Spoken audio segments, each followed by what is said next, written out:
And ఇంకోటి పిల్లల్లోనే కిడ్స్కి happy childhood చాలా అవసరం అని చెప్పి, అంటే 100% వెరీ మచ్ నీడెడ్ అంట. Correct. సో ఎందుకు అంత లైక్ హ్యాపీ చైల్డ్హుడ్ మనము ఏదైతే చైల్డ్హుడ్ ఉందో మనది, గుర్తుండదు ఇది ఆల్మోస్ట్ నాకు తెలిసి. ఇది ఏమి గుర్తుండవు మనకి, because we are not lived that moment. అంటే వాళ్ళ హెల్త్ పరంగా కూడా ఈ హ్యాపీ చైల్డ్హుడ్ ఎంతవరకు యూజ్ అవుతుంది? హెల్త్ పరంగా అంటే ఏవైతే క్యాన్సర్ మీద ఉన్న క్యాన్సర్ బెడ్ పైన ఉన్న ఒక పేషెంట్ కూడా హ్యాపీగా ఉన్నాడు అనుకోండి, ఆ క్యాన్సర్ సెల్స్ కూడా చచ్చిపోతాయి కదా. Obviously. అంత ఇంపార్టెంట్. అంటే నువ్వు హ్యాపీగా ఉంటున్నావు, ఎదుటి పర్సన్ని కూడా హ్యాపీ చేస్తున్నావు. అవును, అంటే మన సొసైటీలో చాలా నెగిటివిటీ ఉంది, ఆబ్వియస్గా.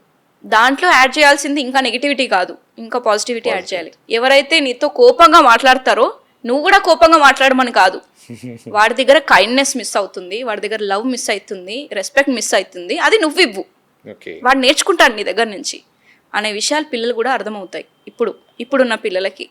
బికాస్ దే ఆర్ అప్డేటెడ్, మనలా కాదు. అసలు మన మిలేనియల్స్ ఏదైతే ఉందో జనరేషన్, ఫోన్స్ తెలియదు, టీవీ ఎవరో ఒకళ్ళు ఇంట్లో ఉంటే చూసేవాళ్ళు, వెళ్ళి చూసేవాళ్ళం, ఆ టైంకి వెళ్ళి చూసేవాళ్ళం. అది చాలా డిఫరెంట్ ఎరా అండి.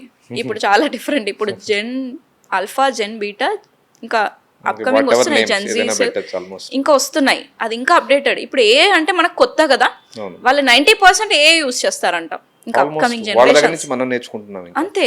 సో ఏ ఏజ్లో అయినా సరే పేరెంట్ అన్నంత మాత్రాన మీరు కమాండ్ చేయమని, మీరు డిమాండ్ చేయమని కాదు, మీరు కూడా వాళ్ళతో నేర్చుకోవాలని చెప్పి. Okay, you have to be learning parent, not just a parent. Okay.